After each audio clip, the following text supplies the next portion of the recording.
Hi, welcome to another episode of the Carolyn Glick Middle East News Hour. I'm joined, as usual, by my co-host, my brilliant co-host, Gadi Taub. Hey, Gadi. Why, thank you, Caroline. I'll No remember. problem. I'll remember this introduction. Yes, you should. Next time I say by my dumb co-host or whatever, if you Then I'll get me forget. angry about something. Exactly. Then you'll forget. Then because it's easier to remember the insults. But anyway. We Jews don't forget an insult, even if it's 3,000 carry- year old. Right. I explained this to a friend of mine once. I said, we Jews, we carry grudges for thousands of years. So don't mess with So be careful.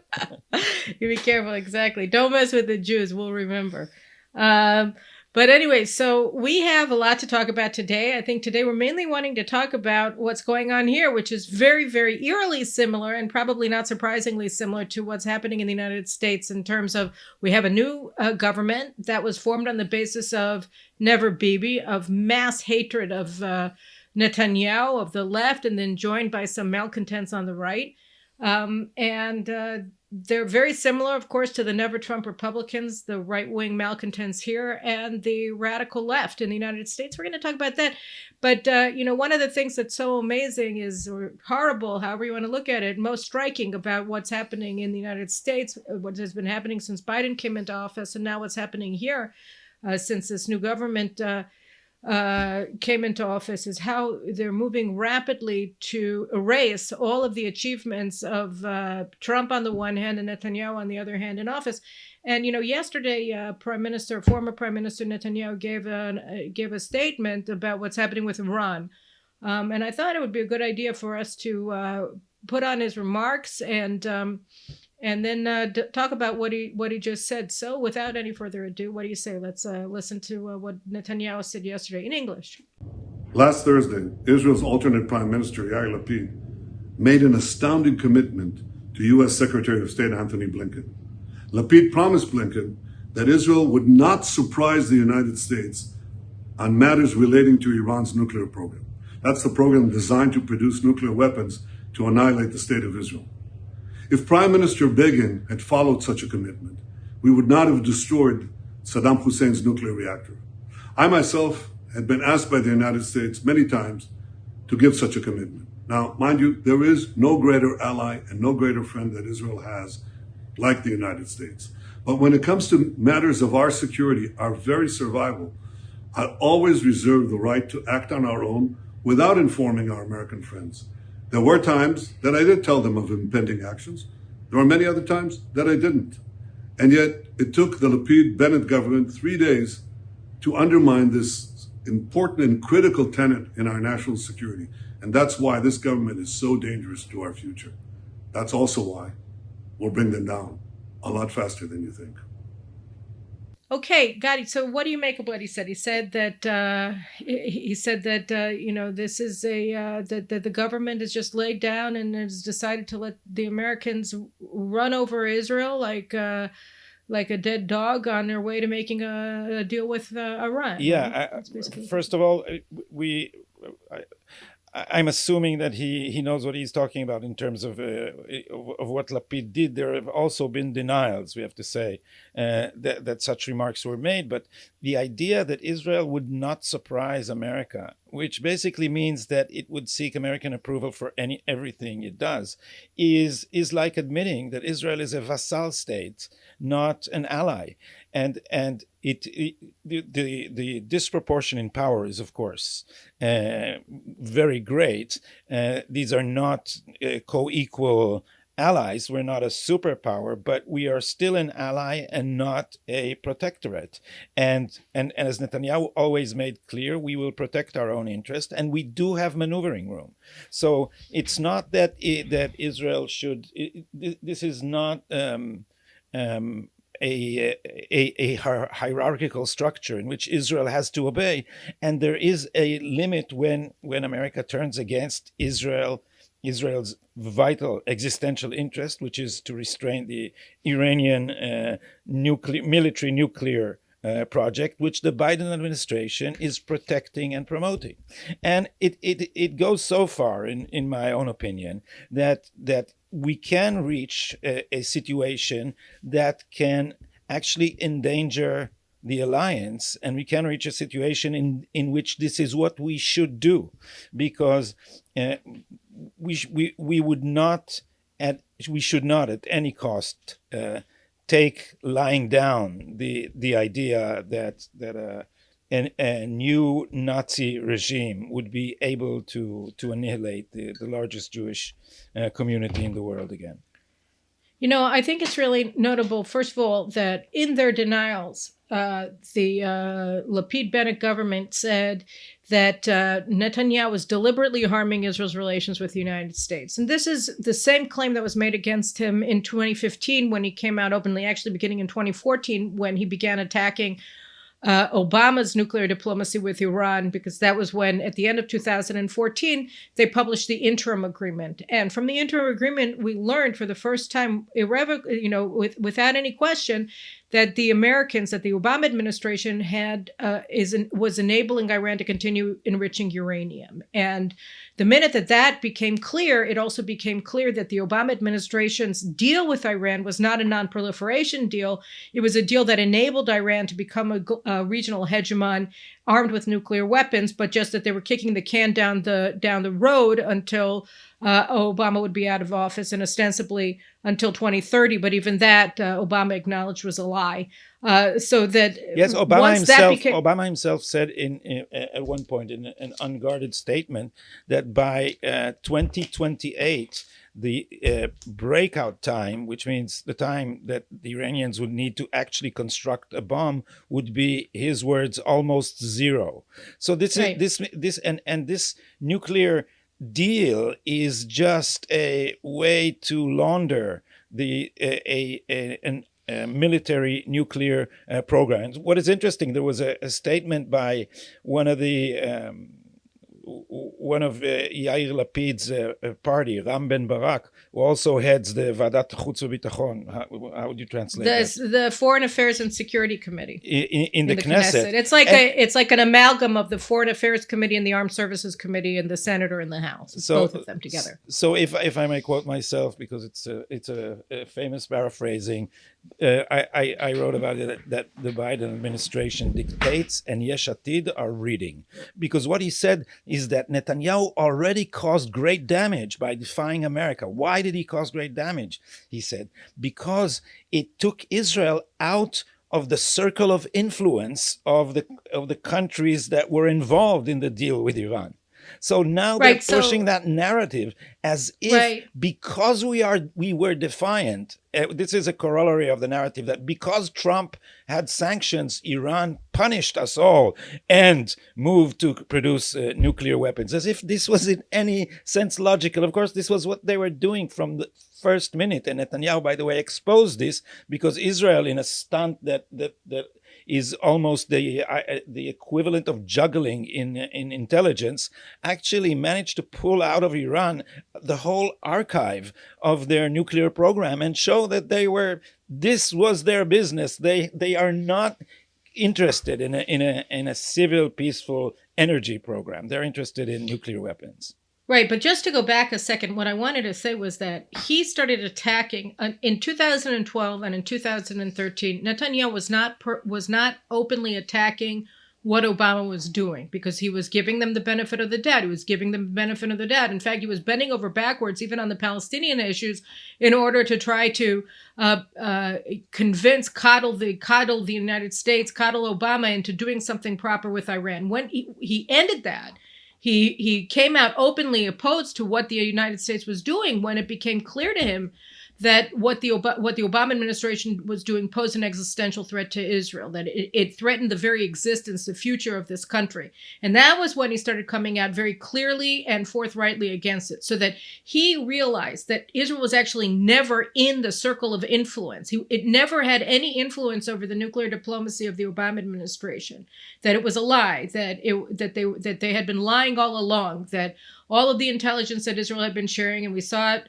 with the reports, with the exposure of the Stuxnet malware that was put into Iran's centrifuge network with the United States and Israel. The Americans, the Obama administration, actually divulged that program to the New York Times, as they did a lot of other very secret work that Israel and the United States were engaging in together. So over time, it became clear that actually the Americans were acting in bad faith, not in good faith, much as the Iranians were with their entire nuclear program.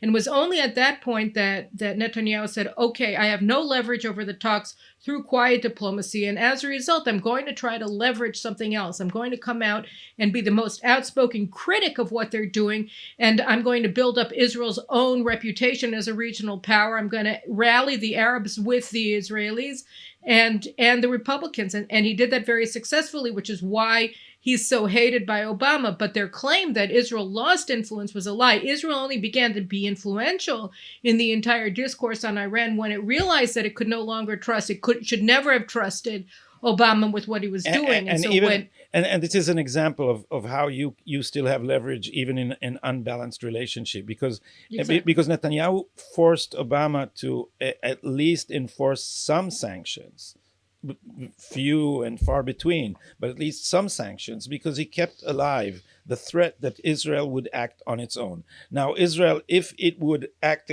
Nixon called it the madman theory. That if you create a situation in which you say, if it comes to that, I'm going to be completely unpredictable, and I'm going to do something wild that would involve everybody, and in this case might pull the United States military into a full regional conflict, then the threat is palpable, because if you make it credible, as Netanyahu did, and he made it credible by thorough preparations, which it was never clear, it still isn't completely clear if they were aimed at actually operating, going it alone, and taking out the Iran nuclear facilities by ourselves, or just bluffing with a high degree of believability. Well, here's the other thing that has to be clarified is, I mean, I've written this in the past, and I think, and we've talked about it in the past, and is that today, when you talk about the United States of America, you can't really even look at it as one unified society. Today, there are two Americas, and the America that's in power is a progressive, anti-Semitic, anti-American America, post-nationalist America. Just look at what they're doing to the U.S. military. I mean, they're indoctrinating U.S. servicemen, just like Senators Cotton and others have been warning about and screaming about in the Senate.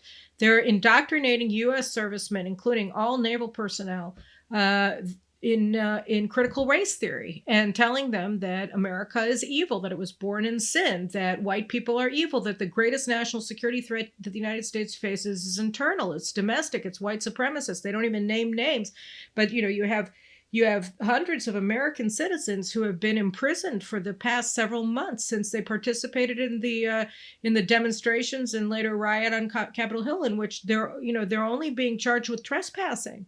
And these are things that never happened before in the United States, and they're happening now. And that's the America that's in power, and it's very anti-Israel, extremely anti-Israel.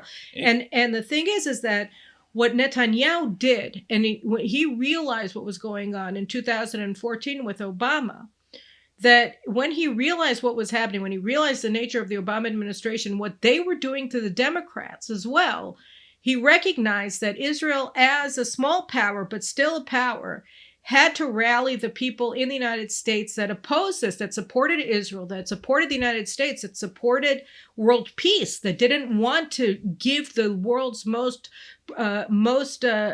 powerful and profligate state sponsor of terrorism to acquire nuclear weapons, to develop a nuclear arsenal, and to exert hegemonic power over the entire Middle East. He recognized that the majority of Americans oppose this, just as the vast majority of Israelis oppose it. But inside of Israel, we have very powerful ruling class that is actually, that includes a large, like sort of the top echelons of Israel's National Security Committee, both in and out of the services.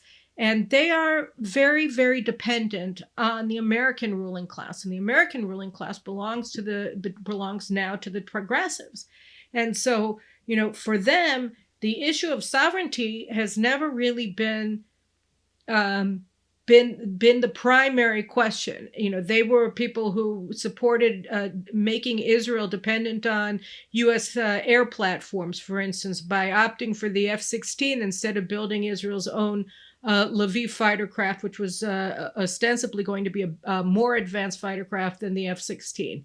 And they people like Ehud Barak, the former chief of staff of the army and the former prime minister, who has really been the engine behind all of the chaos surrounding Netanyahu, all the attacks on Netanyahu for the past 2 years, funding it, driving force behind it, organizing force behind it. He was the one who killed the Levi as chief of staff of the IDF in 1986. So, these are the people who, from their perspective, national sovereignty and Israel's ability to survive on its own is not the primary goal. The primary goal is to maintain close ties to the United States. Their concept of diplomacy is also about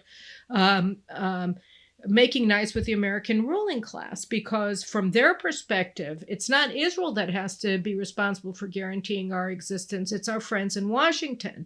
And you can look at this on, several different levels, whether it's personal corruption, whether it's conviction, whatever it happened, whether it's post-nationalism. I think you can't rule out conviction, because many of these people are very honestly and passionately, they honestly and passionately believe that binationalism, that is, without partitioning the land, Israel is going to sink into a binational state with a Palestinian majority. And since they've given up on convincing Israel's citizens, they sincerely believe that the only way to save Zionism as they see it, those of them who are still Zionists, is to force Israel's hand internationally. And of course, America is the main avenue, but these are the same people who later go to the UN and Israelis and tell international forums that we are an apartheid state. What they're trying to achieve is international pressure, is what they're not willing to apply on Iran, they want applied on us, sanctions that will suffocate us in such a way as will force us to change course and to risk, again, partition. Luckily for us, until now, the Palestinians have been the ones who saved us from partitions, because they're not about partitioning the land at all. They're about annihilating Zionism. And so they have been pretty persistent in their recalcitrance. It's interesting. A friend of mine said, I remember I was sort of, when Obama was first elected, I was having a conversation with an old buddy of mine who was a former U.S. Special Forces guy and Marine, and he went to graduate school with me, and we were talking about it, and I said, I don't understand how Americans could elect a guy who so clearly hates the United States. And he said he doesn't hate the United States. He just he likes a different America.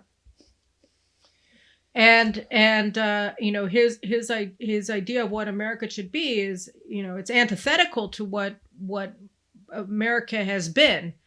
It's not the same, but that's what it is. And so, it's the same concept. You go into the international community, such as it is. You go to this den of anti-Semitism called the United Nations, and you slander your country and your people. And you do it from an ideology that you're saving it. It's like the people who say, we had to, I don't even, how does it go? We had to kill the patient in order to save him, or something like that, and the operation was a success, but the patient died. And, and it's this, and there's something deeply pathological about this idea that, the way to cure your country of what ails it is by destroying it, is by going to its outside enemies and working with them in collusion in order to undermine the will of your people. But there's a lot of that going on these days. And I think one of the things that's striking, and a lot of people in America see it also, when they're responding to my articles, when they're responding to our conversations here in this news hour, is just how incredibly similar what's happening in the United States and the efforts by the Biden administration from the get-go to just erase everything that Trump had accomplished during his 4 years in office are to what's happening here in Israel, and the efforts. And I think really one of the things that we see with Yair Lapid and all of his people, and Naftali Bennett, who just does whatever he tells him to because he has no political power, are doing is it's very, very similar. I mean, the idea that we're not going to stand up to America and Iran is part of a much larger sort of conceptual framework that these people are operating under, which is, first of all, predicated on a deep, sick, pathological hatred of Netanyahu, and that sort of is the basis not only for the existence of this government, but also for its operation on across the board, across the spectrum, in domestic and in foreign affairs, and what's happening in the United States. I think that it's notable, and with your permission, I kind of wanted to talk about the similarities between Naftali Bennett and now Justice Minister Gideon Sa'ar, both of whom are men of the right, who brought their tiny little parties into the left to bring down Netanyahu, and the Never Trump Republicans, who did the same thing with Donald Trump. You want to start it? Yeah, I think one way to look at it is in pure power politic terms. These people are aspirants for the prime ministership, and Netanyahu is this huge boulder that's blocking the sun, and they're obsessed with removing it because so long as that boulder lays there in the middle of the road, there's no chance for them. And so they've convinced themselves that Netanyahu is so bad that whatever alliance to remove him is good for Israel, while of course what really motivates them is that it's good for them. It's that they and it led them in what has become, you rightly called it, a pathological form of hatred. They convince themselves that to the point where they are selling all their principles for for power, for achieving power. And this, it has been endlessly quoted here from Groucho Marx, who once said, these are my principles, and if you don't like them, well, I have other principles too. So this is where they are right now. They have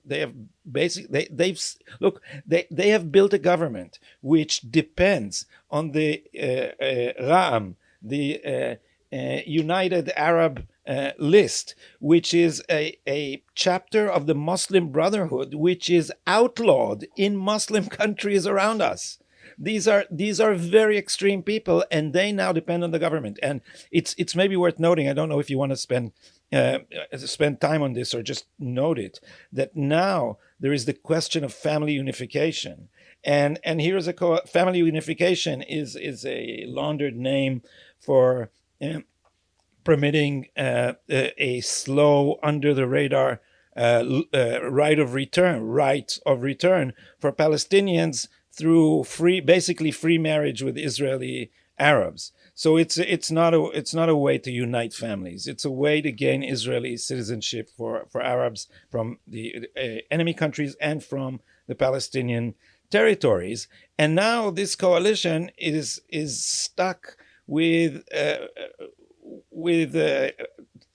extending the ban. The ban it's hard to explain here, but I'll just say it's a ban that's always temporary because they didn't want to make it into law and get into ideological conflicts with the courts. So they made a temporary, renewable, not law but procedure that bans this. And now these right wingers in the coalition have found themselves in bed with the people who support the right of return and are going to subvert Israel's laws in order to achieve them. And they're screaming bloody murder and for the Likud to rescue them, because inside their own coalition, they can't protect the very structure of the Jewish state. This is what it means.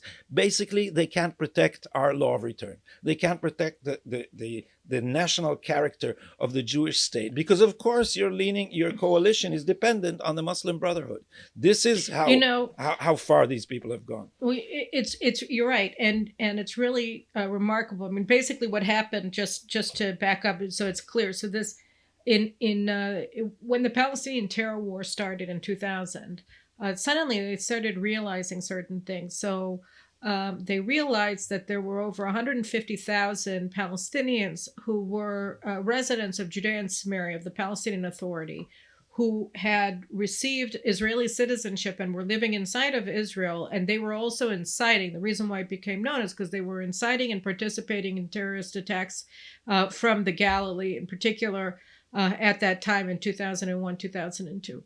And so they realized that it had been going on under the radar. People hadn't been paying attention to it, largely because we were until 2000, when the Palestinian terror war started, we were run by governments who were under this delusion that Yasser Arafat was a man of peace and everything would be fine and not to worry, and all we had to do was give up Jerusalem, and peace would reign forever and over.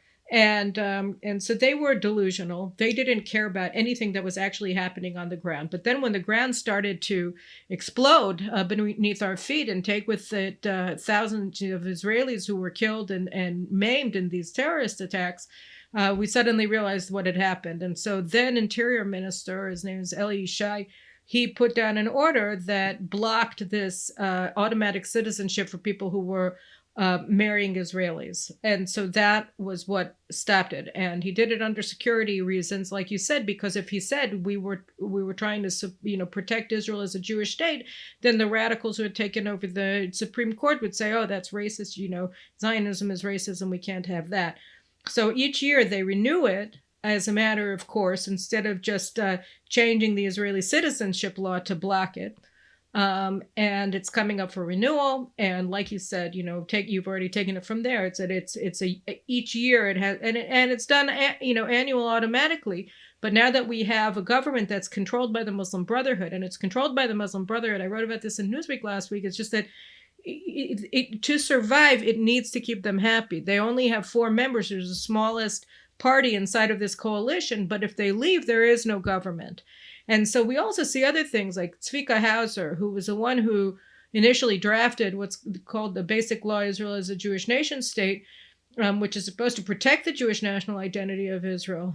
He's now whining because today in the Knesset, there's going to be a conference run by BDS activists, which is against the law, right? I mean, Israel passed an anti-BDS law.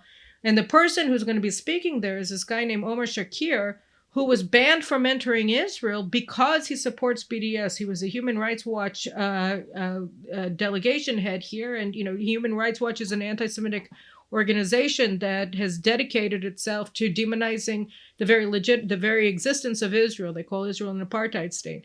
So they're speaking at the Knesset.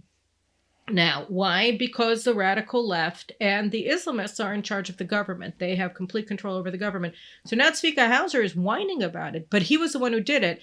And here you really see the similarity in a lot of ways to these never Trump Republicans in the United States. I'm seeing all of these articles against critical race theory, for instance, in the United States, and this kind of indoctrination going on, and even to a certain degree against the open borders that have already allowed something like 1 million people into the United States since Biden took over. And these are people who did it, right? I mean, because you could say, like, a lot of people looked at the Lincoln Project and they said, they didn't have almost any impact on the electoral results. But that's not really the point. The point is that they delegitimized the very existence of Donald Trump as a human being, right? They demonized him to the extent that it lowered the enthusiasm level of a lot of people in very key states to come out and vote for him. So and if it hadn't been for them, the Democrats also probably wouldn't have been as energized against him because, he's a flamboyant person, but he's not a non-person. He's not a Nazi. He's not any of these things. You see these American Jews who are suddenly screaming about anti-Semitism on the left, but for years they were saying that Donald Trump was a Nazi, and that all of his supporters were neo-Nazi anti-Semites, and so now they're coming out and they're screaming, but they lied. They were propagating these lies against the president all along for 4 years and against all of his supporters.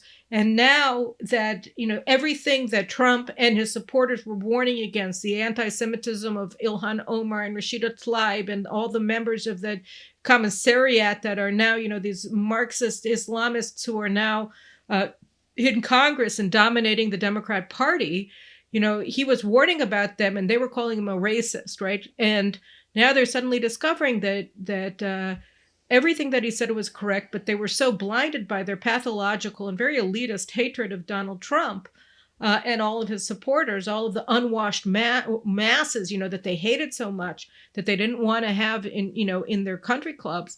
Now they're all whining about the consequences. And so, and it's the same thing when I heard Zvika Hauser and all of these other representatives in this coalition, ostensibly from the right, who are whining, then why did you join a coalition with these people? The right, they're pretending that, it's a unity government, but the right wing, only 20% of the members of this coalition are on the right, 75% are on the left and the radical left, and the last 5%, the controlling 5%, are members of the Muslim Brotherhood. So, what are you even talking about? And I think, exactly here you can pinpoint the role of irrational hate, because the only way to justify this is to create this demon that we should save the world from at any cost, and then this justifies your wheeling and dealing with people who are bent on dismantling the Jewish state. And maybe it's also an opportunity to remark that this whole identity politic thing, which has become the religion of the so-called progressive left, which is now dominating the Democrat Party in America and is increasingly dominant here too, that it's basically I don't know how to pronounce it, so you'll correct me, Caroline. Autoimmunic disease, is that the way? It's an autoimmune disorder, yeah. Yeah, it's an autoimmune disorder, because in the name of tolerance, you allow racism. What these people have done is like they've discovered a loophole in the worldview of liberal democracy. And now in the name of tolerance, you allow minority communities to perpetuate wild anti-Semitism, treatment of women like property, murderous violence towards gays, as we've seen in Holland, one of the most tolerant places on earth. The killing of a gay politician, the murdering of a movie director who made a film with Ayaan Hirsi Ali about the oppression of women in Islam, was murdered by a jihadist terrorist for slandering Islam. It's like and I'm not even mentioning the cartoons of Muhammad. And the state then, what do states in the West do? They protect the feeling of the jihadists. So now you're not allowed to draw cartoons or to criticize. We suddenly have blasphemy laws, like in the age of the Inquisition. Now I think that the balance is changing, and Europe is waking up slowly, but maybe beginning to wake up, while America is falling asleep, because America is completely ignoring what is going on in mosques in North America, and we've already mentioned this. But Europeans are beginning to understand our troubles, because they have larger and larger jihadist communities, and suddenly they realize that this great tolerance by which they are cleansing their own conscience by being kind to the other has allowed Pakistani rape gangs in the name of tolerance. So they are waking up to this craziness, but America is like sinking into a stupor. I don't know what to say to their blindness of how have you turned Linda Sarsour, who is a proponent of Sharia, into a feminist hero? What twist of the imagination has led people to embrace a man like Louis Farrakhan, who calls Jews termites in the name of your guilty conscience about slavery? This is a Freudian subconscious logic that I don't know how can even stand the light of day. I want to say two things about that. One is about the irrational hatred, and the other one is about what Trump and Bibi did to these people, right? So the irrational hatred, I think, one of the things that is really notable here is how tied all of the people who believe in critical race theory and are willing to legitimize people like Louis Farrakhan and Ilhan Omar, Linda Sarsour, Bernie Sanders, and all of the rest of these groups in the Red Green Alliance, and really to indoctrinate American school children to hate their country and to hate their gender, and to not believe biology anymore in the name of science. All of these things, these are irrational things, and they're very tied in their irrationality to hatred of Jews, and really to genocidal Jew hatred. Because one of the things that we find with anti-Semitism over the years, from the time from time immemorial, from the time of the pharaohs, is that it's about a rejection of reason. It's about a total rejection of reason as a concept that should animate human existence, because it's the Jews themselves and Jewish law and the Jewish faith, the Torah in particular, are a rejection of irrationality. It's putting order in the world. It's giving a structure for moral life to humanity that's based on law and that's based upon divinity that is non-human, and so from the time of Pharaoh and onwards, you see that the people who reject that concept of a structure of life, of morality, of things that you do and you don't do, of personal responsibility for your actions, and that really being the basis of human freedom. People who want to be enslaved, people who want slave societies, people who want to dominate humanity hate Jews, because we're a constant reminder that there's another way forward, that there's a way forward that isn't based upon supremacy and slavery, that's based upon that's based on individual autonomy and you making decisions as a human being about how to live a moral life, how to live a good life, what a good life is, how to raise your children, how to educate your children, and of course, what to eat, what not to eat, what to do on the seventh day of the week, and many, many other things. But that it gives you a moral framework for life as human beings under a divine God who is not human. And that has really struck a chord with people, because it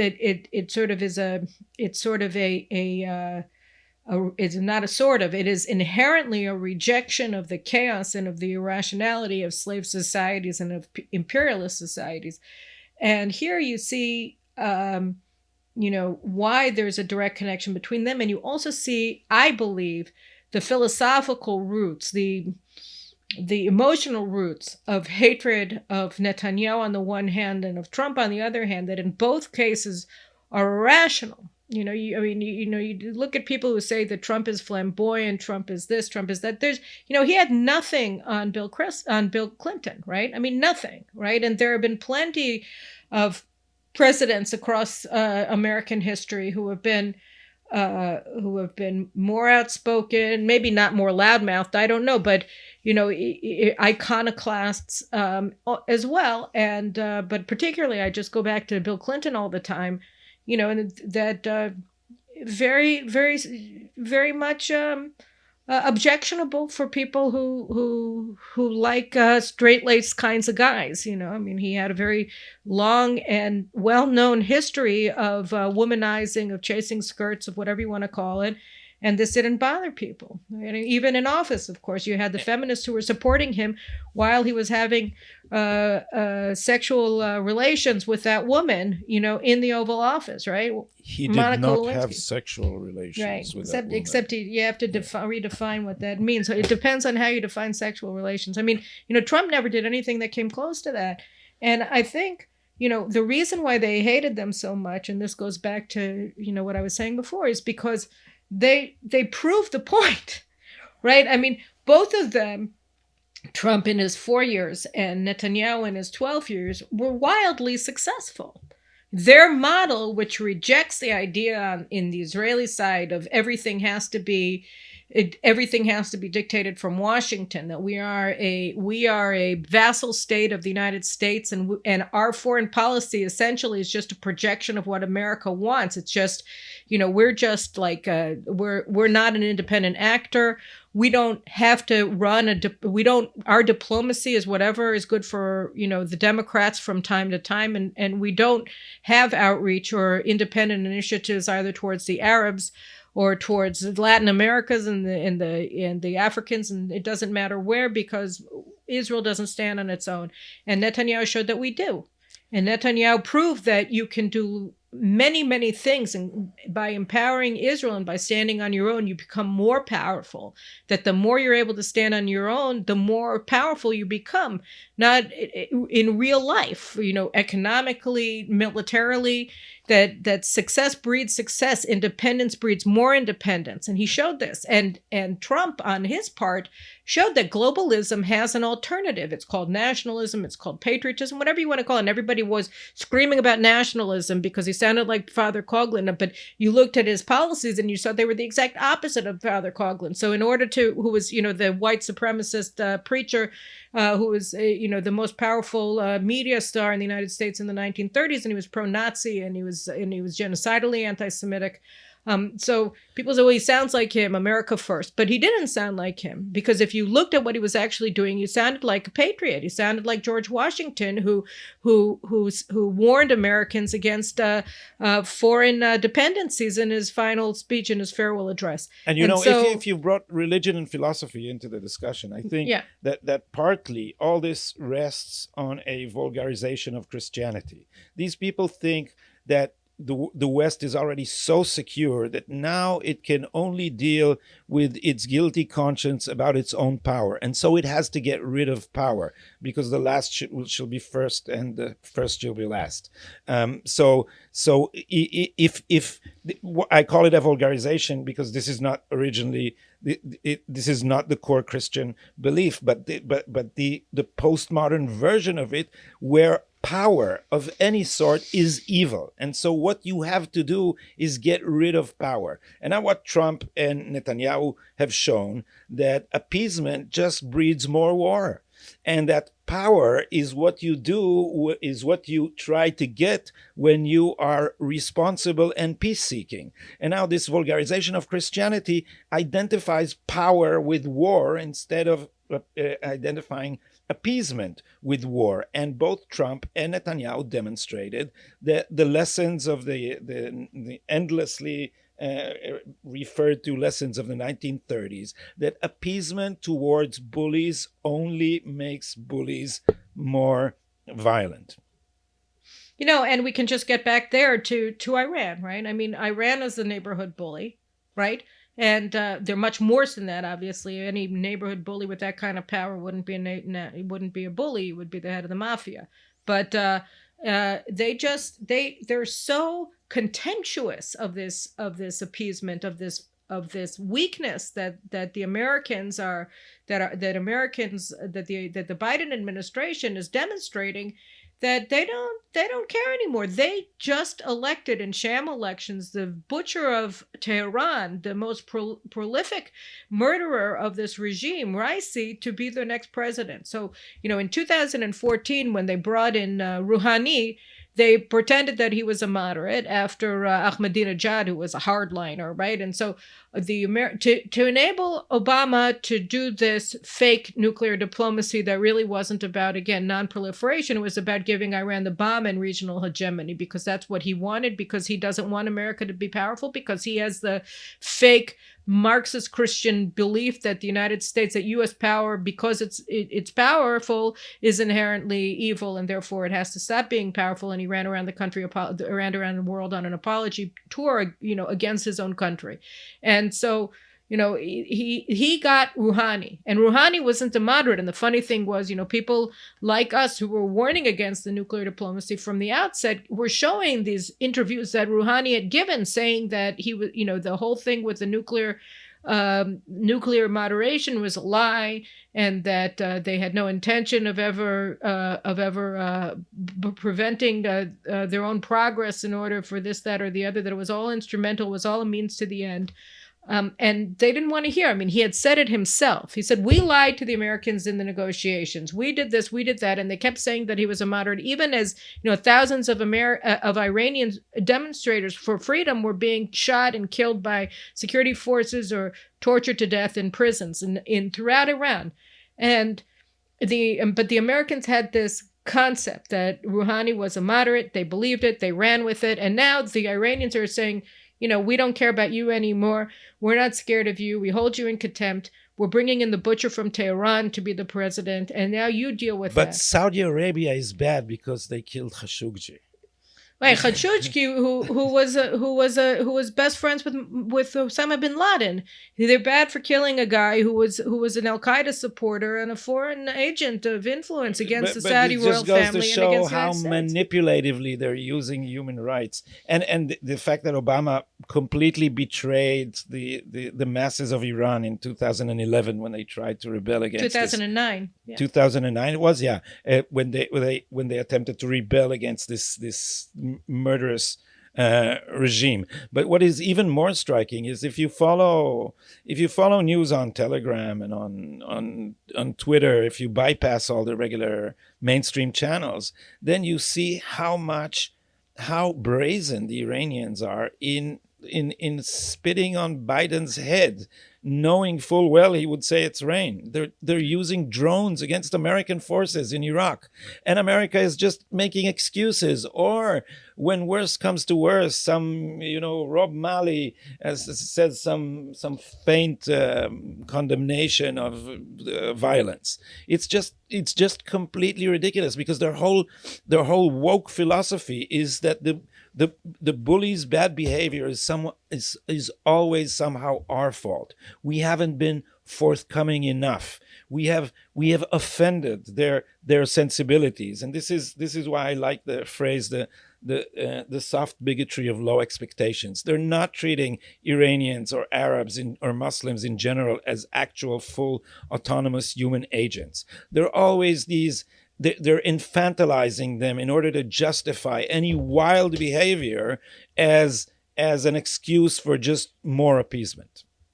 That was, of course, Daniel Moynihan, the senator from New York, Democratic senator from New York, who was also an important U.S. ambassador to the UN at the time that the General Assembly passed the Zionism as Racism resolution. So, but he could no longer be elected in the Democrat Party. He would be ousted from that party faster than Joe Lieberman as a racist, as a male chauvinist pig, as whatever, and this was one of the great statesmen and policymakers of the Democrat Party in the 1960s and 70s, and he would have no place in his party today at all. And I think again this idea, this pathology, this pathological hatred of Netanyahu, this pathological destructive behavior on the part of the Israeli right wingers who joined together with the radical left and the Muslim Brotherhood to form a government for the purpose of ousting Netanyahu. I mean, I think you see here as well why. Again, I just think it's so important to point out, what it was. What it is about Netanyahu and Trump that has driven them to these excesses. That the day Yair Lapid came into the foreign ministry, he said Netanyahu has failed in everything. His foreign policy is a disaster. He's destroyed our relations with the Democrat Party, with the American Jewish community, and with the Europeans. And the top three priorities for me in office are making nice with all of these people, with all of these groups, even though these groups, the reason why, Netanyahu didn't enjoy good relations with them is because they support and will not condition in any way their support for two things that pose existential threats to Israel. First is Iran's nuclear weapons program and their hegemonic designs for the region. And the second one is a Palestinian state, which, at least for the next, 50 to 100 years will mean nothing other than an existential threat to Israel, because there's no Palestinian leadership or constituency, for that matter, for anything even close to coexistence between an Arab state and the Jewish state. So that there's no way that state will be anything but an engine of destruction towards Israel. And we can go into that in another episode about why that is. But that is the fact. And that is why Netanyahu couldn't have good relations with them, because in order to have good relations with them, he was going to have to cater to their positions that are destructive to his country. And so, and if you're saying that your top three priorities are to appease all of these groups, what you're saying is that your top three priorities all prevent you from securing Israel's existential interests. And that's precisely what we have. And in the United States as well. I mean, what did Biden do as soon as he came into office? He renounced, he canceled Trump's ban on critical race theory in the federal government. He opened the borders. He stopped construction of the border wall that the Democrats anyway had blocked funding for.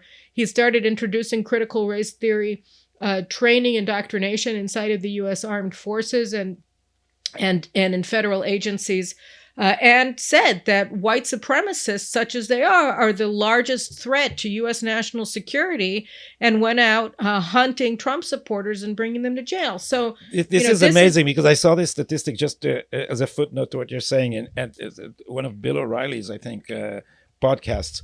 He asked how many cases of indictments on white supremacy were in 2018, I think. He said, how many federal cases? And I think the number was 5. So, and 14 people were indicted, something like that. I can't commit to the numbers, but it's not far from that. So they're making, this is the largest, the huge threat of white supremacy is boils down to a few vile, disgusting incidents you can count on the fingers of one hand. But it's not just that. It's that if you say that white supremacy is the greatest threat, that's one thing.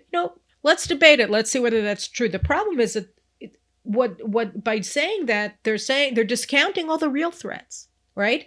And they're discounting these real threats while they're expanding them. So they're giving Iran nuclear weapons. That's what the nuclear diplomacy is about. They're enabling Iran to become a nuclear power. They're enabling Iran to seize control over the Persian Gulf, uncontested. They're moving, by the way, I don't know, we didn't talk about it. Over the weekend, they announced that they were removing Patriot missile batteries from Saudi Arabia and from other areas in the Persian Gulf, meaning that they're exposing all of America's Arab allies to. They're leaving them naked, before Iranian and Houthi, which is Iran's Yemenite proxy. They're leaving them open, vulnerable to their missile strikes. They're abandoning them as allies, and that was what they said. And they're doing it while Iran is holding sham elections that are bringing a mass murderer to power as president in Iran. And so they're doing all of this, and then while they're enabling the real threats against the United States, and we're not even going to get into China and the defector who is exposing the truth about the Wuhan lab and the coronavirus, that it was a biological weapons program of the Chinese. Let's just leave that aside for another day. They're ignoring all of the real, significant, true threats to U.S. national security and to the security of American allies in the Middle East and throughout the world, and putting all of the attention on a non-existent enemy. Like you said, 5 arrests in 2018. And not only that, the white supremacists, obviously we saw in San Diego, we saw in Pittsburgh that they are murderous, and that white supremacist neo-Nazis are violent, would be murderers, but they have no political support. Nobody in American politics on any level supports them in any salient way. And on the other hand, the most violent, the most prolific attackers of America and of American Jews specifically, from our purposes, are Black Lives Matter, are Antifa, are the people who were burning down America's cities last summer in their riots, are the ones who are attacking Jews on the streets from LA to New York, are the shock troops for the New Democrat Party, which is dominated by the Red-Green Alliance that we see, emblemized with Bernie Sanders on the one hand and Ilhan Omar on the other.